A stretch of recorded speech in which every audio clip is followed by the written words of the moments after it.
भगवान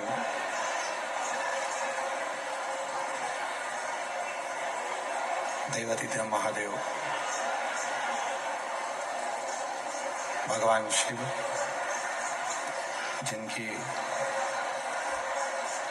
पुनीत पावन पवित्र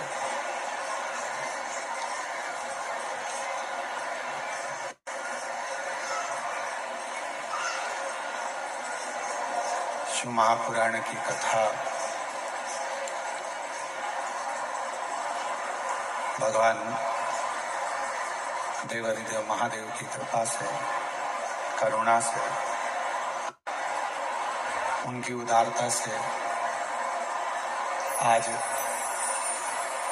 कथा के पंचम दिवस में प्रवेश कर रही है।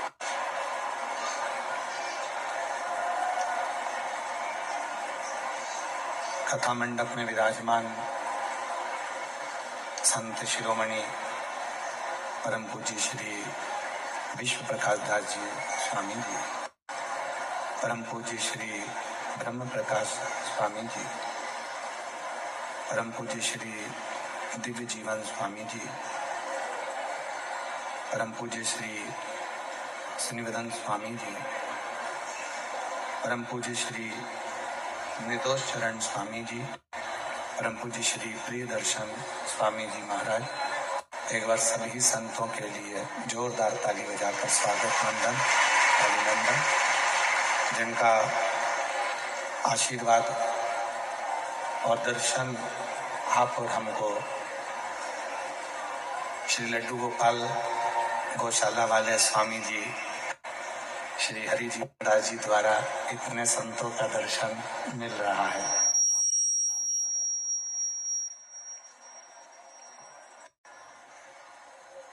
कथा के मुख्य आयोजक के रूप में श्री लड्डू गोपाल गौशाला समिति, शास्त्री स्वामी श्री हरि जीवन दास जी महाराज, एक बार उनके लिए जोरदार ताली बजाकर स्वागत वंदन अभिनंदन। श्री छोटू भाई एकनाथ भाई पाटिल जी, जिनका अथक प्रयास सहयोग इस कार्यक्रम को सफलता की ओर लेकर जा रहा है, एक बार उनके लिए जोरदार ताली बजाकर स्वागत वंदन। स्वर्गीय मैनेजर मिश्रा स्वर्गीय रघुवंश मिश्रा जी की स्मृति में श्रीमती उर्मिला देवी, आशुतोष मिश्रा, श्रीमती सीमा मिश्रा, जो कथा के मुख्य सूत्रधार, मुख्य मनोरथी का पद ग्रहण करे हैं, एक बार मिश्रा जी के लिए जोरदार ताली बजाकर स्वागत वंदन अभिनंदन। स्वर्गीय बरू सिंह सेंगर जी की स्मृति में श्रीमती बुद्ध कुंवर जी, श्री लालजी सिंह सेंगर, श्री सुनील जी सेंगर, श्री मितु जी सेंगर सूरत से हैं, जो कथा के मुख्य यजमान पद ग्रहण करे हैं और कथा के मुख्य सूत्रधार के रूप में विराजमान है। एक बार इनके लिए जोरदार ताली बजाकर स्वागत वंदन अभिनंदन। कथा ऋषभ अंदर का भगवान शिव की कृपा से नित्य प्रति धीरे धीरे धीरे धीरे अपने गंतव्य की ओर बढ़ रही है।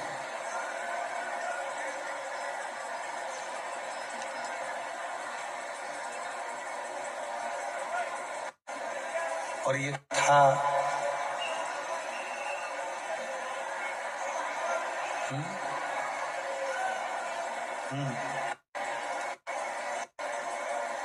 ये कथा केवल कथा नहीं है, व्यक्ति के जीवन की व्यथा को शिव तक पहुंचाने का एक क्रम है। भगवान शंकर तक ये स्पीकर नहीं चल रहा है, भगवान शिव तक पहुंचाने का एक क्रम ये कथा करती है। पंचम दिवस की कथा पंचम इंद्रियों को वश में करने के लिए,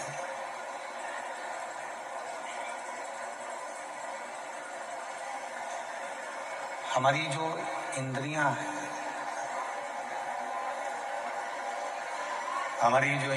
हैं, वो इंद्रियां किसी न किसी रूप में भटकती हैं। नेत्र हैं तो वो भी भटकते हैं, श्रवण है वो भी भटकते हैं, जिह्वा है तो वो भी भटक जाती है। और कभी कभी ऐसा होता है कि जो मन इन सबको काबू में करता है, वो मन भी दिन रात कहीं ना कहीं भटक जाता है।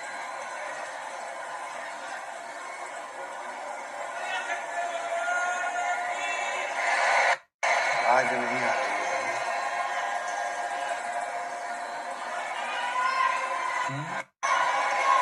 आवाज नहीं आ रही है। तो ये बक्से बढ़ाओ, बक्से चोंगे चोंगे से कुछ नहीं होगा। ये जो मन है, जब ये भटकता है तो फिर परमात्मा की शरणागति जीव को मिल नहीं पाती। शिव महापुराण की कथा करती ही यही है कि इस मन को केंद्रित करती है।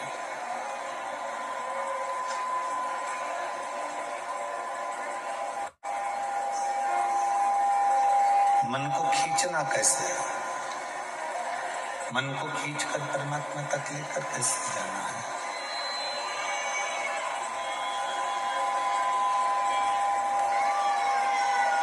मन को खींचकर परमात्मा तक कैसे लेकर जाना, ये कथा यही दर्शाती है। शंभो शंभो। ग्राउंड की आवाज खोली है ना भाई, उधर आवाज इधर भी नहीं आ रही है, बाजू में भी।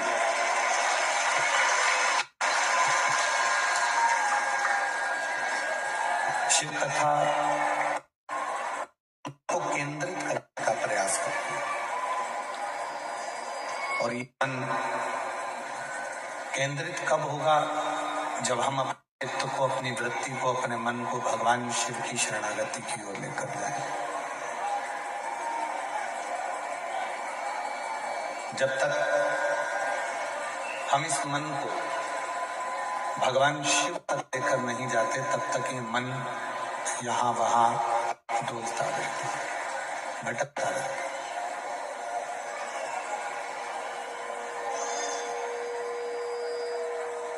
भगवान शंकर का जो पंचाक्षर मंत्र है नमः शिवाय,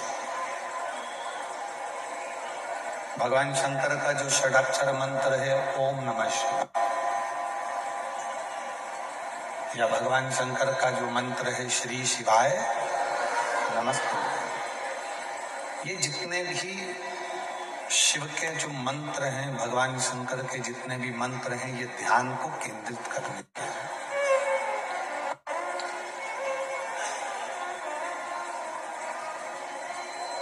इसलिए शिव महापुराण में 3 उम्र ऐसी बताई है जिन उम्र में हमें अपने मस्तक पर किसको बिठाना चाहिए, ये बताया गया।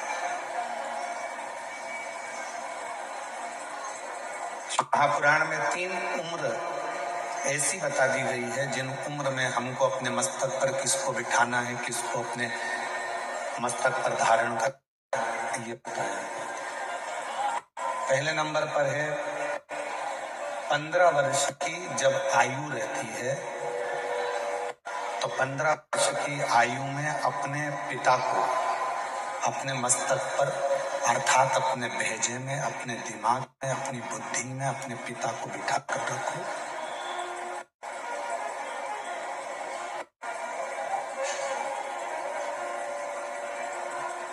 पंद्रह वर्ष की आयु में जब पिता 15 वर्ष की आयु में जब पिता हमारी बुद्धि में होंगे, हमारे मस्तक पर होंगे, हमारी दिमाग में होंगे, तो हम कहीं गलत जगह पर नहीं जा पाएंगे।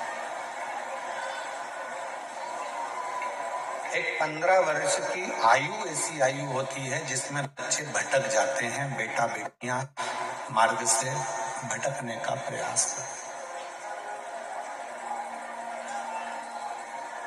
और जिस बेटा बेटी के दिमाग में, बुद्धि में, मस्तक पर पिताजी बैठे होते हैं, अर्थात उसको यह मालूम होता है कि मेरे पिताजी का मान है, सम्मान है, इज्जत है, अगर गलत जगह पर जाऊंगा तो मेरे पिता का मान घट जाएगा, मैं गलत चीज खाऊंगा तो लोग मेरे पिताजी को क्या कहेंगे, मैं गलत जगह पर खड़ा रहूंगा तो लोग मेरे पिताजी को क्या कहेंगे। 15 वर्ष की आयु में पिता को अपने मस्तक पर बिठा लो, अर्थात अपनी बुद्धि में बिठा लो कि मुझे मेरे पिता की मर्यादा का ध्यान रखना है और अपने पथ को भ्रष्ट नहीं होने देना है, मार्ग को बिठा।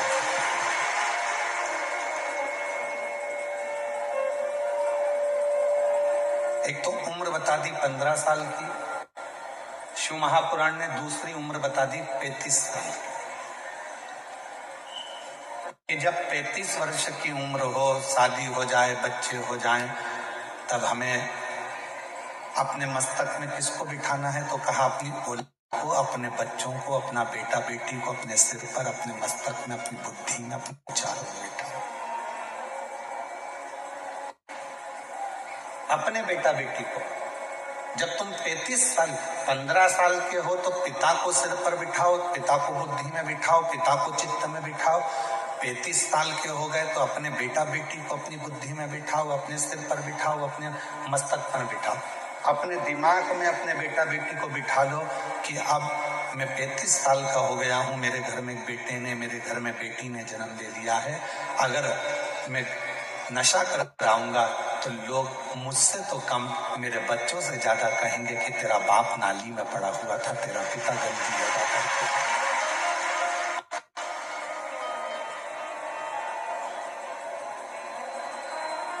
अपने बेटा बेटी को अपनी बुद्धि में बिठाओ कि लोग मुझे कम कहेंगे, मेरे बेटा बेटी को ज्यादा कहेंगे कि तेरा पिता पागल है, रोड के किनारे पड़ा रहता है, नशा करता है, गलत काम करता है, तेरा बाप ऐसा है, तेरा पिता ऐसा है। तो 15 वर्ष की उम्र में पिता को अपनी बुद्धि में बिठा लो, 35 वर्ष की उम्र में अपने बच्चों को अपनी बुद्धि में बिठा लो, और जब तुम्हारी उम्र फिर 55 वर्ष की हो, 65 वर्ष की हो, 75 वर्ष की हो, तो अपने गुरु को अपनी बुद्धि में बिठा लो कि अगर मैं इस अवस्था में गलत कार्य करूंगा तो मेरे गुरु को कैसे मुख दिखाऊं।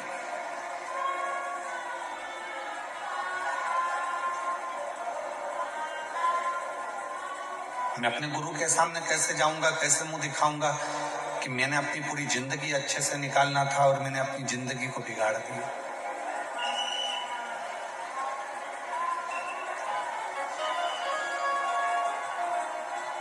और मत बुरे कर्म कर बंदे वरना पछताएगा, भगवान की आंखों से तू बच नहीं पाएगा, तू बच नहीं पाएगा। हरे ओ ज्ञानी मत करना दानी, हरे ओ ज्ञानी मत करना दानी। तेरे कर्म का फल भी तू भी पाएगा, जैसा किया तूने तेरे आगे आएगा। मत बुरे कर्म कर बंदे वरना पछताएगा, भगवान की आंखों से तू बच नहीं पाएगा, तू बच नहीं पाएगा। अपनी जिंदगी में, अपने जीवन में आप कितना श्रेष्ठ कर्म कर रहे हैं, तो शिव पुराण कह रही है कि 15 वर्ष की आयु में पिता को दिमाग में बिठा कर रखना, 35 वर्ष की आयु में अपने बच्चों को दिमाग में बिठा कर रखना, और 55, 65, 75 की आयु में आप अपने गुरु को अपने दिमाग में बिठा कर रखना, तो कभी गलत मार्ग पर नहीं जाओगे, कभी गलत मार्ग पर नहीं पहुंचोगे। जिसके बचपन में पिता उसकी बुद्धि में बैठा रहता है, तो बेटा हो चाहे बेटी हो, वो कभी गलत मार्ग पर नहीं जाता। बेटी को भान रहता है मेरे पापा क्या कहेंगे, उनकी पूरी इज्जत है संसार में, मेरे मोहल्ले में, मेरी कॉलोनी में, मेरी सोसाइटी में, मेरे पूरे, उनका कितना मान है, उनका कितना सम्मान है, उनकी कितनी इज्जत है। अगर मैं गलत काम करूंगी या मैं गलत काम करूंगा तो उनका क्या मान रहेगा, उनकी क्या इज्जत रहेगी, उनका क्या भाव रहेगा।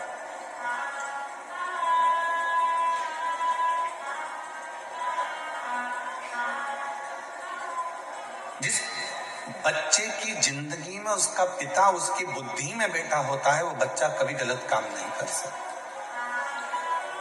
वो कभी गलत काम नहीं कर। और बुद्धि से पिता निकल गया तो वो बच्चा गलत काम करे।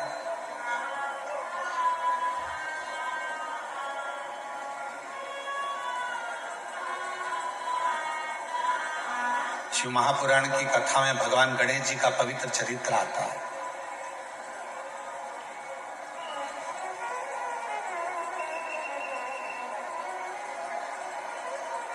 और भगवान श्री गणेश जी महाराज का चरित्र कहता है कि भगवान श्री गणेश जी महाराज ने अपने बुद्धि में, अपने विवेक में भगवान श्री शिव जी को बिठा कर रखा। दुनिया के लोग कहते हैं कि बुद्धि के देवता भगवान श्री गणेश जी महाराज हैं। कौन है? जम के बोलो, बुद्धि के देवता कौन है? गणेश जी। पर कोई तुमसे पूछे कि बुद्धि के देवता को बुद्धि का देवता बनाने वाला कौन है, तो आपको उत्तर देना पड़ेगा कि उनको बुद्धि का देवता बनाने वाला केवल एक है। नहीं तो माता पार्वती जी ने तो अपने तन का उपटन निकाला था, और पार्वती जी ने अपने तन का उपटन निकालकर उसका एक पुतला तैयार करा था। अब उस पुतले में प्राण दे दिया गया था।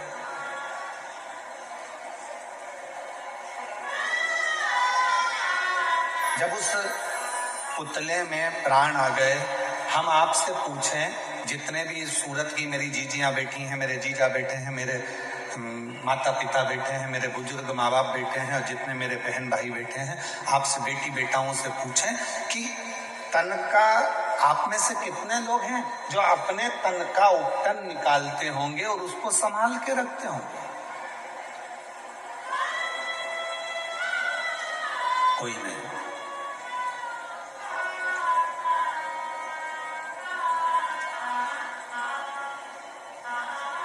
नेन कटर से नेन काट लिया और नेन को फेंक दिया, वो नेन तुमने संभाल के रखे क्या? जम के तो बोलो नहीं।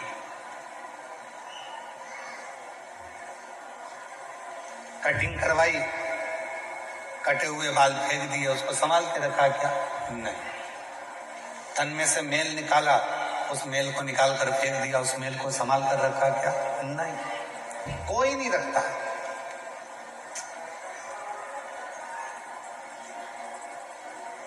अब उस कटे हुए नख में क्या बुद्धि होगी? कटे हुए बाल में क्या विवेक होगा, बुद्धि होगी? या तन के उस मेल में क्या बुद्धि होगी, क्या विवेक होगा? पार्वती मैया ने अपने तन के उपटन से भगवान श्री विनायक को प्रकट किया, भगवान श्री गणेश जी महाराज को प्रकट किया, और प्रकट कर कर दरवाजे पर ले जाकर बिठा दिया कि अंदर किसी को मत आने देना। परंतु भगवान शंकर उस दरवाजे पर आ गए, और भगवान शंकर ने भगवान विनायक की उसी दरवाजे पर 3 परीक्षा। दुनिया के लोग कहते हैं कि भगवान ने उसका सिर काट दिया, पर परीक्षा 3 ली। भगवान श्री शिव जी ने, भगवान शंकर ने 3 परीक्षा ली, और वो 3 परीक्षा, पहले नंबर की परीक्षा ली बालक से कि बालक तुम कौन हो? तो बालक ने कहा, मेरी माता अंदर स्नान कर रही है, मैं उनका पुत्र हूं।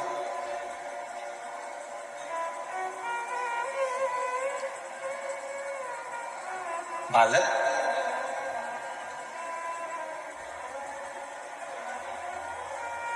तुम किनके पुत्र हो? मेरी माता अंदर स्नान कर रही है, मैं उनका पुत्र हूं।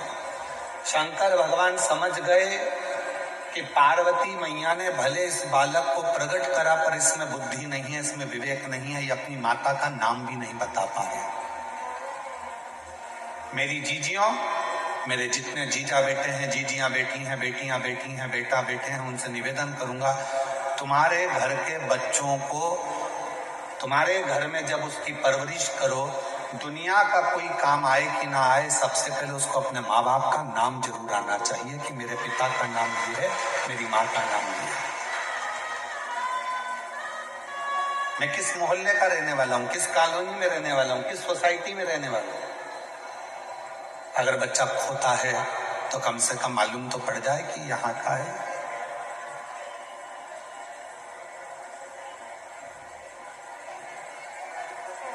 शिवजी समझ गए बुद्धि की कमी है। दूसरे नंबर पर भगवान शंकर ने परीक्षा ली और कहा कि मुझे अंदर जाने दो, और बालक ने उद्दंडता करना प्रारंभ कर दी।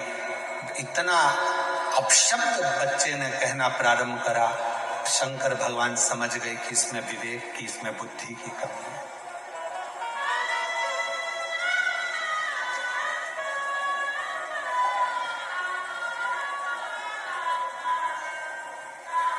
मेहमान आए और बच्चों ने झुककर प्रणाम किया तो समझ लेना कि वो बच्चा पहचान में आ जाता है कि इसके घर के संस्कार अच्छे हैं, इसके माँ बाप अच्छे हैं, इसके दादा दादी अच्छे हैं। कोई आया तो उन्होंने प्रणाम किया।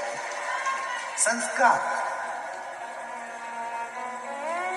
और कई घरों में माँ बाप बच्चे का हाथ पकड़ते हैं, बड़े हो गए बच्चे तो भी हाथ पकड़ के झुक जा, गुरुजी हैं, प्रणाम कर ले, नमन कर ले, धोख लगा ले, लगाते हैं।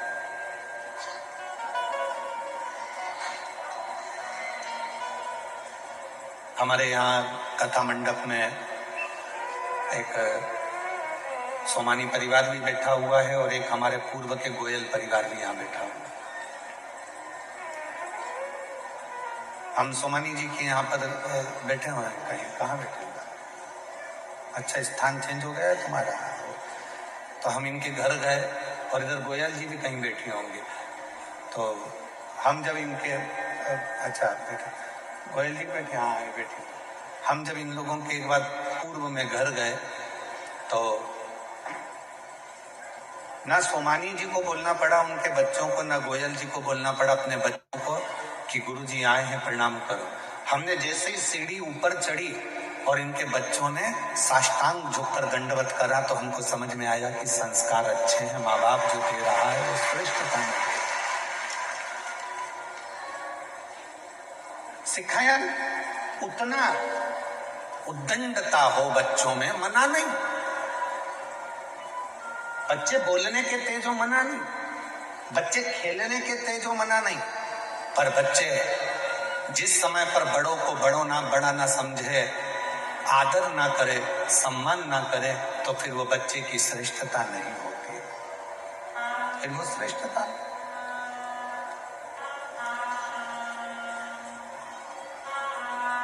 शिवजी जान गए ये उद्दंडता कर रहा है, अपशब्द कह रहा है, तो शिवजी समझ गए कि इसमें बुद्धि नहीं है। 3 परीक्षा मेरे भोले बाबा ने 3 परीक्षा ली और तीनों परीक्षा में विनायक जिस समय पर उपटन से जो पुतला बना था, 3 परीक्षा में मेरे शंकर भगवान ने उसको देख लिया। पहले नंबर पर अपनी माता का नाम नहीं बता पाया, दूसरे नंबर पर उद्दंडता में शिवजी को अपशब्द कह दिया, और तीसरे नंबर पर भगवान शंकर ने जैसे ही शस्त्र उठाया मारने के लिए तो उसने भी अपना शस्त्र उठा लिया शिवजी को मारने के लिए। समझ नहीं पाया कि उम्र में बड़े हैं।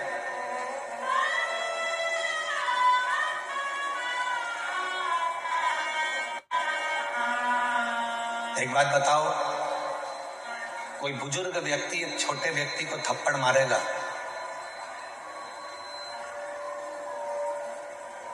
तो कोई दिक्कत है क्या? जम के बताओ, नहीं। पर कोई छोटा 8th क्लास में पढ़ रहा है, 6th क्लास में पढ़ रहा है, 7th क्लास में पढ़ रहा है, 9th क्लास में पढ़ रहा है, 10th क्लास में पढ़ रहा है, और कोई 72 साल का कोई बुजुर्ग व्यक्ति है और उससे झगड़ा हो जाए और वो 10th क्लास का बच्चा वो 72 वर्ष की आयु वाले व्यक्ति के मुख पर थप्पड़ मारे तो दुनिया भी कहेगी कि ये घर के संस्कार है। भले वो चिल्ला रहा था, डांट रहा था, अपशब्द कह रहा था, ताने दे रहा था, गाली दे रहा था, आड़ा टेढ़ा कह रहा था, पर तू तो छोटा था ना, तेरी तो बुद्धि में ये बात रहना थी, तुम्हें तो विवेक आना था, तुम तो छोटे थे ना, क्षमा मांग लेते। वो डांट भी देते, मार भी देते, लड़ाई भी कर लेते, कुछ कह भी देते तो चल जाता, पर तुम छोटे होकर बड़े पर हाथ उठा रहे हो, ये श्रेष्ठता नहीं। 3 परीक्षा, 3 परीक्षा, और वो 3 परीक्षा जो ली गई, वो 3 परीक्षा में बालक फेल होता चला गया, तीनों परीक्षा में फेल।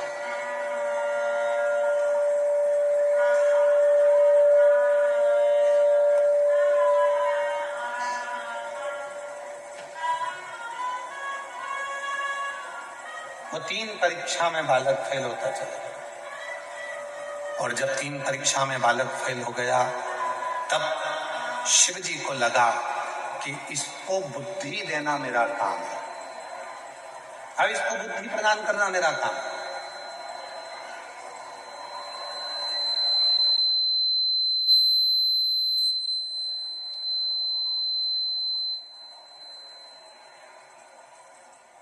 अब इसको बुद्धि देना पड़ेगा मुझे, अब बुद्धि प्रदान करना पड़ेगा मुझे।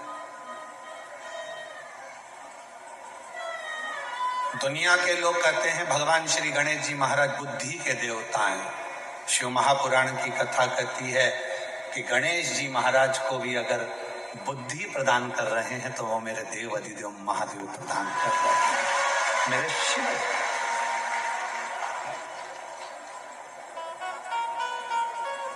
मेरी जीजियों, मेरे जीजाओं, मेरी बेटियों, बेटाओं, मेरी बुजुर्ग माँ बाप, याद रखना, शंकर जी के मंदिर में अगर तुम्हारा बच्चा बाल्य अवस्था से 1 लोटा जल लेकर शंकर जी के मंदिर में जल चढ़ाने जा रहा है, तुम्हारे बच्चे में अगर विवेक भी नहीं है, बुद्धि भी नहीं है, तो एक ना एक दिन जल चढ़ाते चढ़ाते मेरे शंकर भगवान उसको इतना विवेकी, इतना बुद्धि वाला बना देंगे कि वो दुनिया में आगे बढ़ता चलेगा।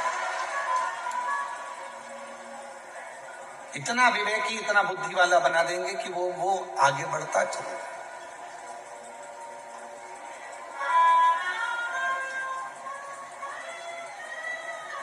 इतना विवेकी, इतना बुद्धि। अब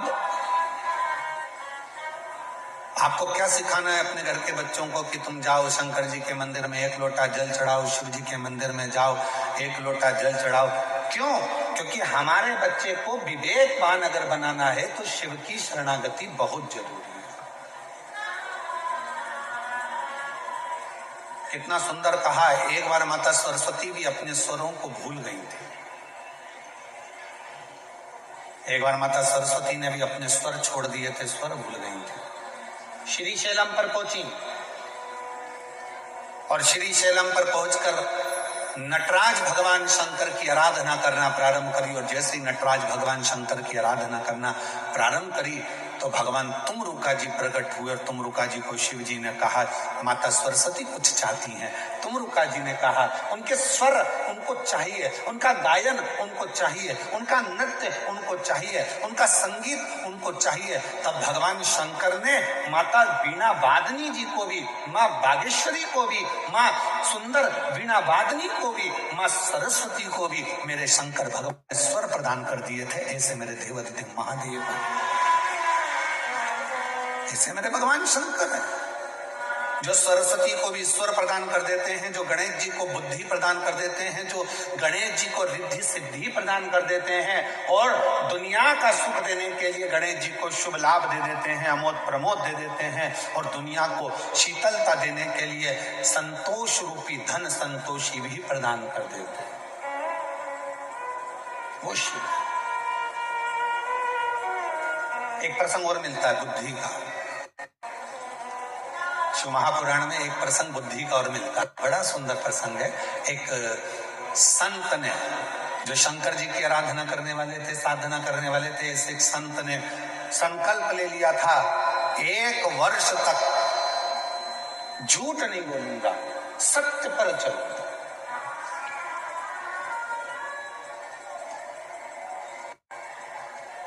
अपनी जिंदगी को सत्य में निकालूंगा, सत्य पर चलूंगा, सत्य से वर्णन करूंगा, सत्य से।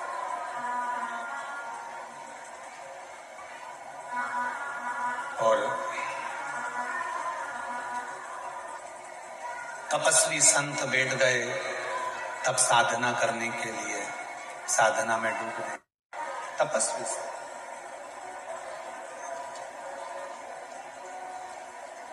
एक लक्ष्य बनाया 1 वर्ष का कि झूठ नहीं बोलूंगा। हम आप लोगों से भी निवेदन करते हैं कि आप शिव जी को मानने वाले जितने भी शंकर जी के भक्त हैं उनसे निवेदन है, पूरे साल आप सत्य नहीं बोल सकते, 6 महीना सत्य नहीं बोल सकते, 3 महीना सत्य नहीं बोल सकते, तो हमारा तो निवेदन है 12 महीने में 12 शिवरात्रि आती है, उस शिवरात्रि के दिन भले आप व्रत करें चाहे ना करें, एक व्रत धारण कर लो कि आज के दिन मैं झूठ नहीं बोलूंगा, सुबह से शाम तक मैं केवल सत्य ही बोलूंगा। आप मत बोलो, हमें मालूम है तुम पूरी साल सत्य नहीं बोल पाओगे, और अगर सही में सत्य बोल दोगे तो हो सकता है कि घर में झगड़ा भी हो जाए। हो सकता है वो एक कथा मिलती है ना कि एक बहुत विद्वान महाराज, बहुत विद्वान पंडित जी, इतने विद्वान लोग कहते थे इतने विद्वान पंडित जी तो मरेंगे तो सीधे स्वर्ग जाएंगे, और पंडित जी मरे तो नरक चलेगा। अब इतने विद्वान पंडित जी जब तो नरक में मोहल्ले के भी गए बहुत सारे, तो उन्होंने पूछ लिया क्यों पंडित जी, तुम तो इतनी बड़ी सोसाइटी में रहते थे, तब भजन करते थे, तब प्रवचन करते थे, इतनी कथा कहते थे, और तुम मरने के बाद में नरक आ गए, तुम्हें तो स्वर्ग जाना था, आखिर तुम नरक क्यों आए? पंडित जी बोले मेरी ओर नहीं आया, मेरी पत्नी के कारण नरक आया। तो तुम तुम्हारी पत्नी के कारण नरक क्यों आए? तो कहा मैं बस कहीं पर भी निकलता था, रोज सुबह के समय पर मेरी पत्नी तैयार होकर आती और मुझसे पूछती कि मैं कैसी लग रही, बस उसी के चक्कर में मैं नरक जा पहुंच गए। तो तुम उसके चक्कर में नरक कैसे पहुंच गए? तुम मेरे को रोज सुबह से मेरी पत्नी पूछती मैं कैसी लगती हूँ, और मुझे बोलना पड़ता था तुम बहुत अच्छी लगती है। मतलब मेरे को रोज सवेरे सवेरे एक झूठ बोलना पड़ता था, लगती अच्छी नहीं थी फिर भी कहना पड़ता, इसी के चक्कर में मैं नरक पहुंच गया। बस वो एक चक्कर था। तो मेरी जीजियों, आप लोगों से भी निवेदन है, मेरे जीजा जी से रोज मत पूछा करो कि मैं कैसी लग रही हूँ, और बाबड़ा तुम्हारे चक्कर में स्वर्ग की जगह नरक पड़ी जावे, कहा मतलब था मैं कैसी है?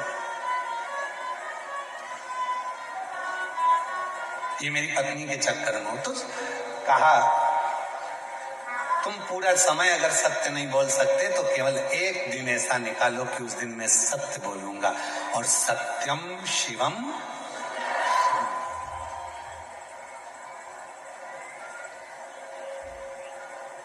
सत्यम शिवम, सत्याया शिवाया, शिवाया तो जीवन अपने आप सुंदर अपने आप हो गया।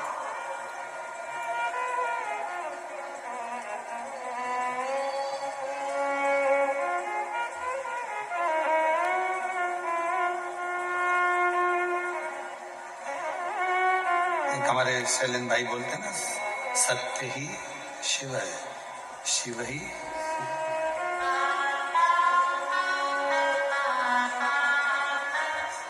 सत्यम शिवम सुंदरम,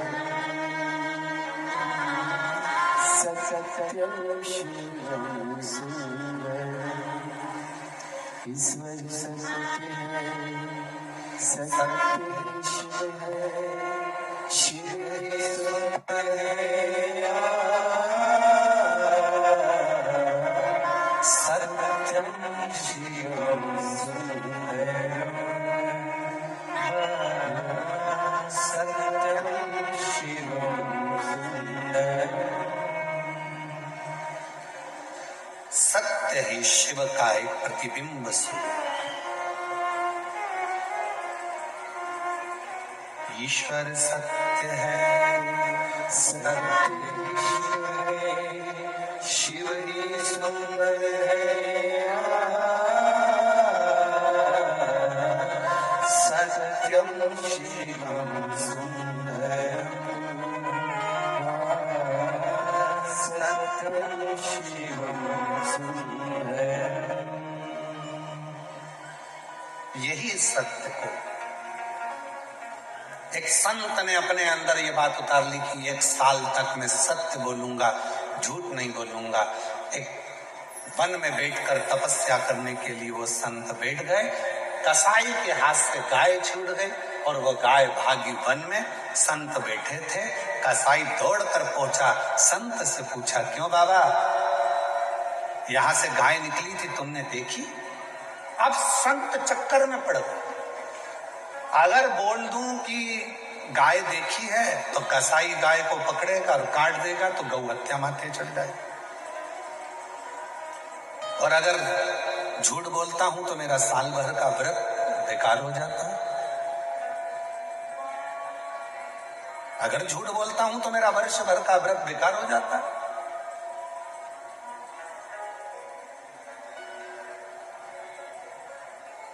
कभी कभी 2 उलझन में भगवान लाकर पटक देता है, कभी कभी।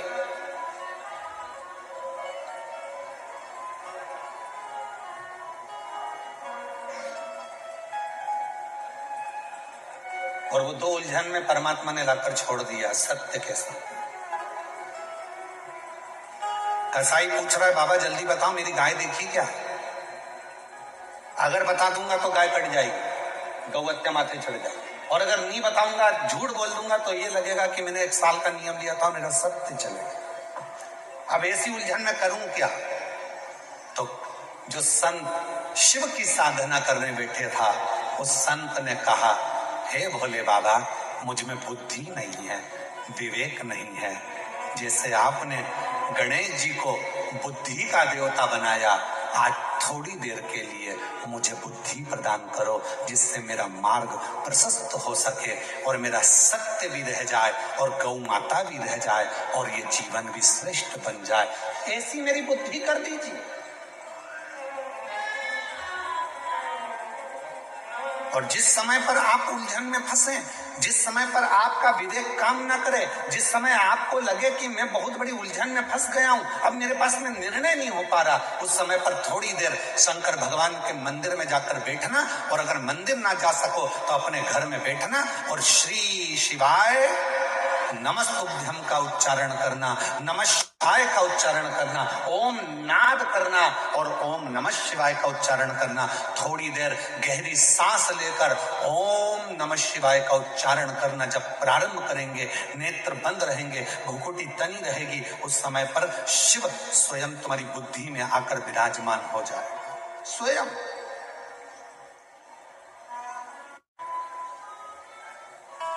लंबी श्वास के साथ में जब ओम का नाद निकलता है, ओम का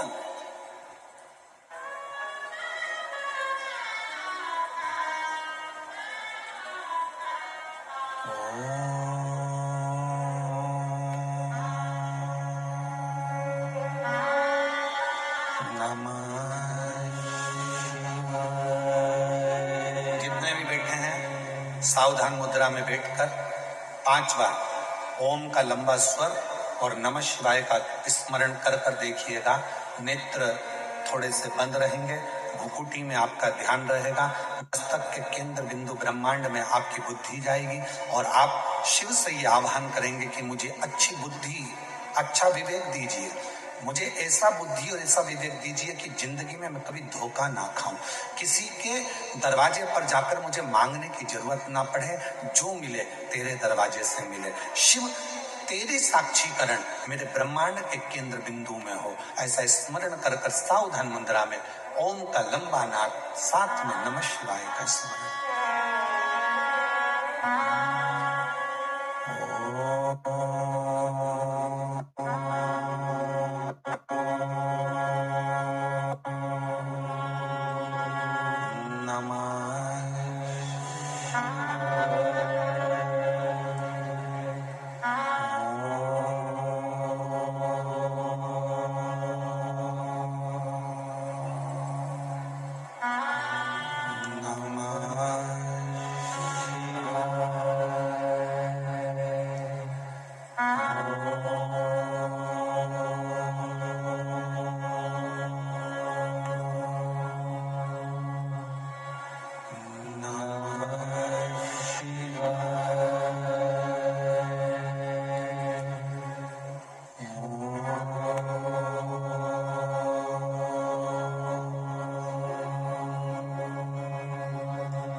हाथों को नेत्रों पर लगाइए और ब्रह्मांड को अपने मस्तक के बीच में अपने हाथ का स्पर्श करिए। शिव हमारी बुद्धि को केंद्रित करते हैं।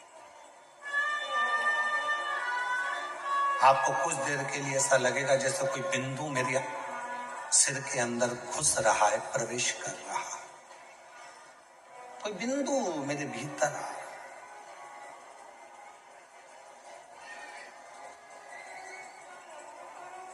एक वर्ष का नियम लिया है सत्य बोलने का और ये सामने उलझन आकर खड़ी हो गई। इस उलझन को सुलझाऊं कैसे?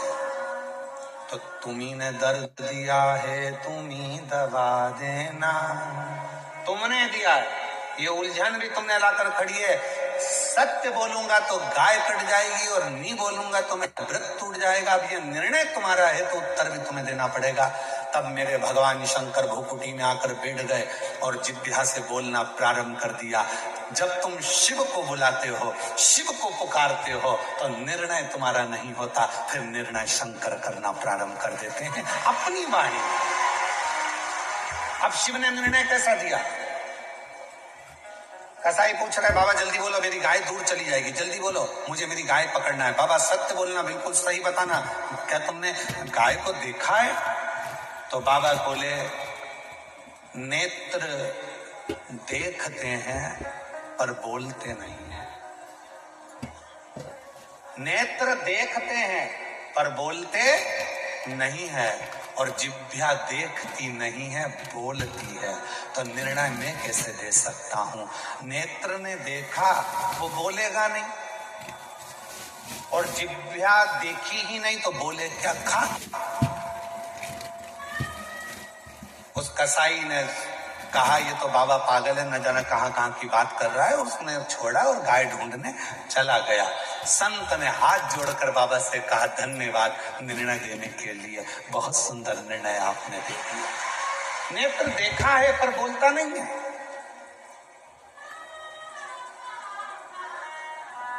कभी कभी अपने घर की मर्यादा को बचाने के लिए, कभी कभी अपने घर की मर्यादा को रखने के लिए, कभी कभी अपने घर की मर्यादा को सुरक्षित रखने के लिए घर के बुजुर्गों को भले आंखों से वो कुछ भी देखने पर उनकी जिह्वा बोलती नहीं है, बोलती नहीं है। बहू पूछती है, क्यों मम्मी, मैंने सुना है कि ये आपके जो बेटे हैं ये ऐसे हैं, ये गलत काम करते हैं, ये ऐसे। माँ ने भले देखा हो पर कभी कभी माँ उन दृष्टि के उत्तर को भी चुप रहकर मौनता में रख लेती। परिवार ना टूट जाए, घर ना टूट जाए, परिवार ना छूट जाए, संबंध ना खराब हो जाए, इसलिए कभी कभी नेत्र भले देखे हों पर नेत्र बोलते नहीं है और जिह्वा देखती नहीं है, बोलती है। ये जिह्वा।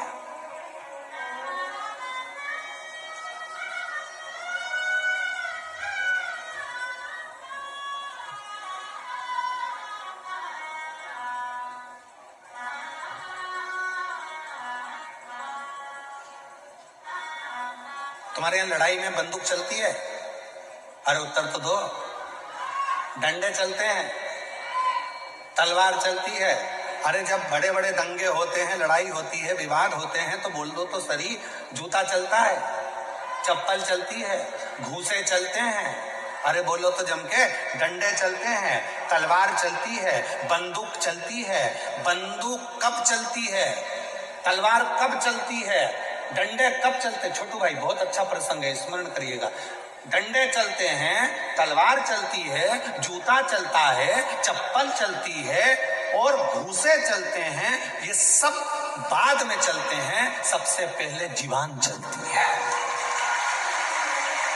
अगर ये जीवान नहीं चले तो तलवार भी नहीं चले, घूसा भी नहीं चले, जूते भी नहीं चले, चप्पल भी नहीं चले, बंदूक भी नहीं चले और तलवार भी नहीं चले। अगर ये जीवान नहीं चले तो सबसे पहले चलती है जीवान, और जीवान चलती है तब जीवान जीवान की लड़ाई इतनी बढ़ जाती है कि आखिरी में तलवार चलती है, फिर बंदूक चलती है, फिर फरसे चलते हैं, जूता चलता है, चप्पल चलता है, घूसे चलते हैं। कब चलते हैं? जब जीवान चलती है। इसलिए निवेदन है, ये सब अपने जगह पर रखे कि रखे रहेंगे, एक भी नहीं चलेगा अगर तुम्हारी जीवान ना चले तो। जीवान को कंट्रोल में रखो, जीवान कंट्रोल। जिह्वा कंट्रोल में होगी तो किसी की सामर्थ्यता नहीं है कि कहीं का जूता उठा के चला दे, चलाए वाला।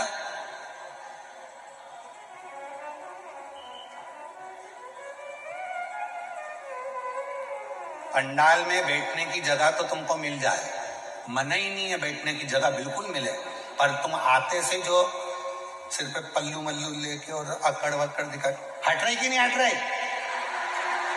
मैं तो यहीं बैठूंगी, जा। और सिर पे पल्लू लेके झगड़ा कर ले, उसका सामान उठाया वहां पटक दिया, उसने वहां उठाया वहां पटक दिया, और जगह बनाकर बैठने की तैयारी करी। जीवान चली थी सबसे पहले, हट रही कि नहीं हट रही? जीवान चली। और अगर वही जीवान बड़े प्रेम से, काकी तुम्हारे लिए घर से मैं खिचड़ी बना के लाई हूं, थेपला बना के लाई हूं, सीवर वाला महाराज कहता है कि घर से कुछ ना कुछ लेकर आओ, मुंह झूठा करा, थेपला लाई हूं, मन है तुम्हें खिला दूं, थोड़ी सी जगह दोगी क्या? हाँ आजा, बैठ जा, बाजू बैठ। और दोनों ने थेपला में अपना निकाला और खा खुआ के, अब कहाँ जा रहे? तो मैं कथा सुनी। अरे बैठ जाना, कौन मना कर रहा?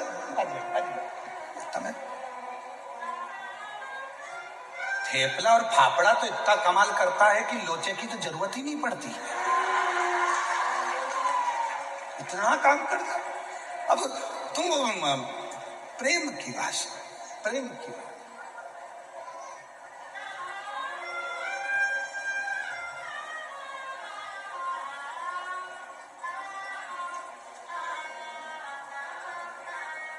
अगर मीठी वाणी है तो सब कुछ मिल सकता, जिह्वा ना चले सब कुछ प्राप्त हो सकता। प्रेम।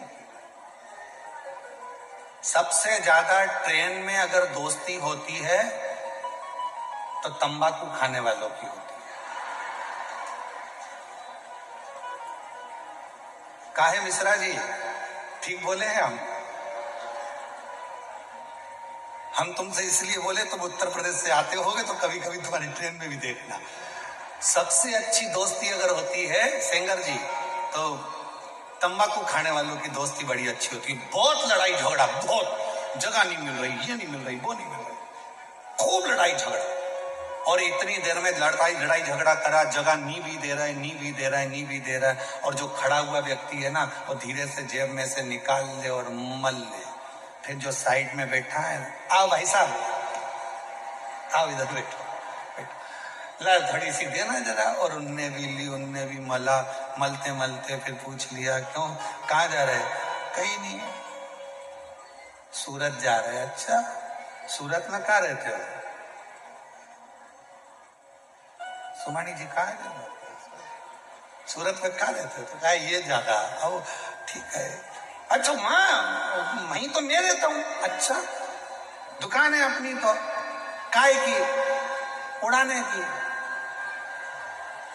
तो क्या मेरी भी उड़ाने की? तो तुम्हारी क्या? क्या मेरी पतंग उड़ाने की है? और तुम्हारी क्या अफवाह उड़ाने की? फालतू की चीज मैं उड़ाता हूं। किसकी लड़की भागी, किसके लड़के ने शादी करी, कौन गलत जगह गया, ये सब उड़ाने का काम मेरा ही है। अच्छा ठीक है। उसने कहा नहीं, हमारी तो मकर संक्रांति पे खूब उड़ती है, तो क्या हम तो हर रोज उड़ा देते हैं। तो और दोनों ने मिल मुला के खाया। इतनी पहचान बढ़ गई, इतनी पहचान बढ़ गई कि दोनों सूरत में मिले तो एक साथ बैठ के सीवर वाला महाराज की कथा सुने, एक साथ, इतनी पहचान।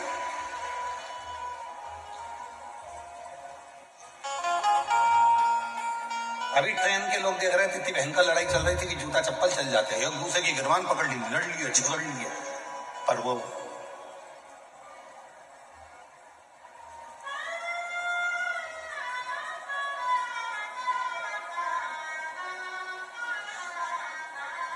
रखा। और ऐसा नहीं है कि वहीं पर काम ये होता है, कई लोग कथा में भी आते हैं, वो धीरे धीरे बैठ कर जेब में से निकाल के मल लेते हैं, फिर भजन का इंतजार करते हैं बाबा भजन कब गाएगा। और महाराज जी ने जैसे ही भजन गाया, भोला सब दुख का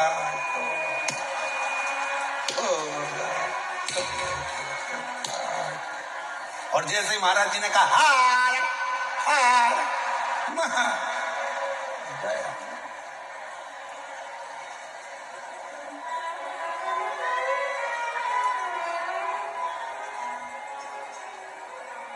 इतनी समझता है।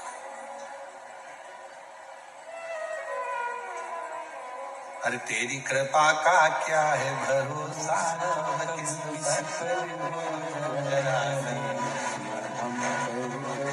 जरा सी जिस पर भी हो गई तेरी कृपा करुणा हो,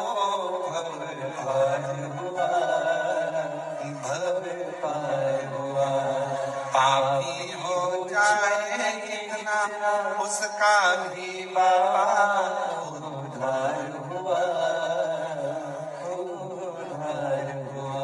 गिद्ध अजामिल गणिका जैसे तेरे मन को हाय, जरा सी हम पर कर दो, जरा सी हम पर कर दो। ये उसकी कृपा है। तो निर्णय कौन देगा? शिव। बुद्धि कौन देगा? शिव।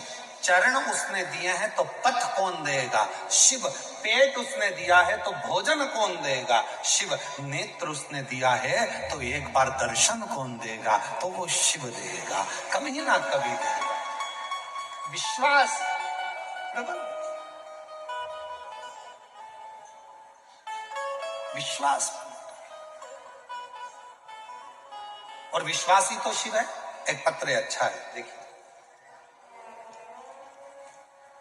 विश्वास शिव है, पत्र देखिए।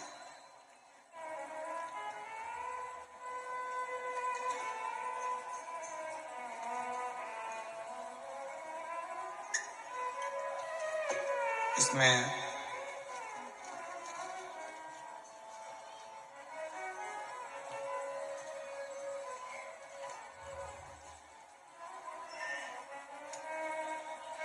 नाम नहीं लिखा, इसलिए इस पत्र को हम नहीं पढ़ रहे हैं। नाम ही नहीं है, किसका है? चरणों को नमन करती हूँ। पशुपतिनाथ का व्रत बताए थे, वो करा, और तीसरे व्रत में ही मेरे बेटे की गवर्नमेंट जॉब लग गई। मैं बाबा को यहाँ प्रणाम करने आई हूँ। अनीता गुप्ता सूरत से है, कहीं बैठी हो? अनीता गुप्ता सूरत से, मेरे बेटे का गवर्नमेंट जॉब लग गया है, मैं बाबा को यहाँ प्रणाम करने के लिए आई। एक पत्र और बड़ा सुंदर है।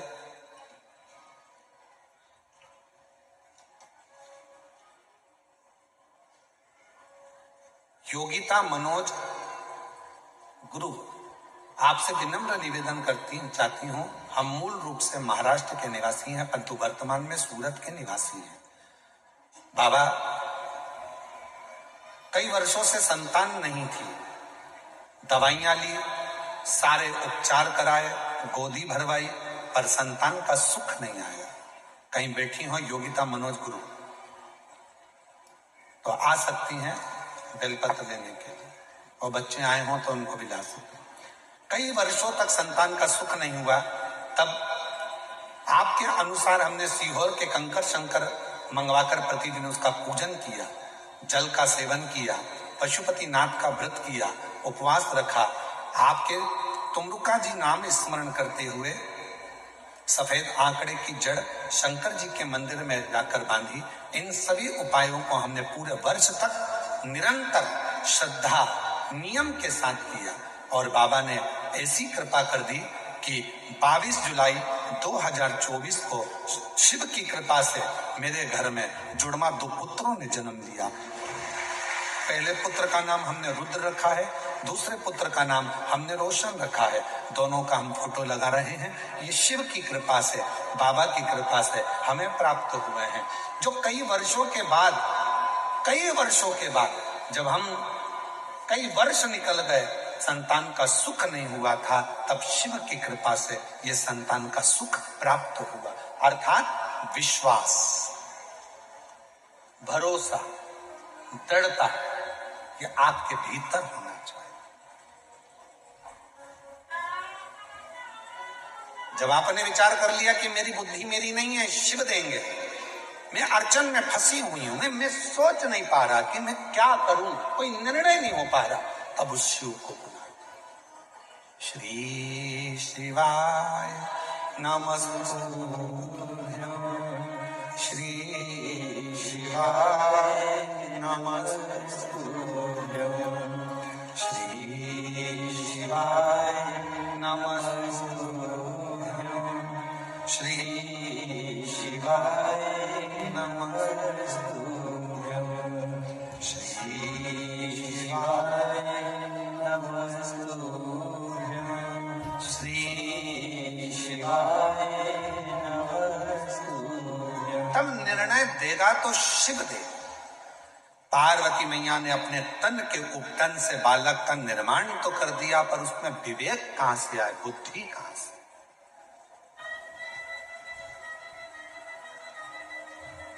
शिव कथा कर रही है,